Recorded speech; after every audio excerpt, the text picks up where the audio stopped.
కొంతమంది ఉంటారు ప్రార్థనకు వస్తే కుదురు కూర్చోరు, ఉండ్ల కంప మీద కూర్చున్నట్టు, గాజు పెంకుల మీద కూర్చున్నట్టు, ఆప సోపాలు. దైవ సన్నిధిలో ఎక్కువసేపు గడపాలన్న ఒక ఆశ. ఓ సినిమాకి వెళ్తారు, సినిమాలో కనీసం మనకి ఎవరైనా అడ్డొస్తే పటాని కొడతాం వాళ్ళని. ఎవరైనా వచ్చి మనల్ని పిలుస్తూ ఉన్నారనుకో, భుజం తట్టి పిలుస్తున్నారు అనుకోండి, వాళ్ళు ఏం కూడా చూడం.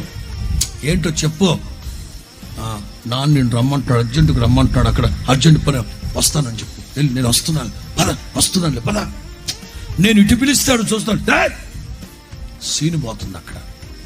ఒక్కోసారి కింద కూర్చొని టీవీ చూస్తున్నాం అనుకోని, ఇంట్లో కొండ పగిలి సాప కిందకి నీళ్ళు వచ్చి కింద చల్లగా తడుస్తూ ఉంది, అయినా అట్లే కూర్చొని ఉంటారు. పక్కన కుక్క మీ పక్కనే వచ్చి పడుకుని దాన్ని తడతా పడుకుంటారు బిడ్డ అనుకోని. ఎందుకంటే ఇమర్స్ అయిపోయింటారు ఆ సినిమాలో. డౌన్లోడ్ మోజ్.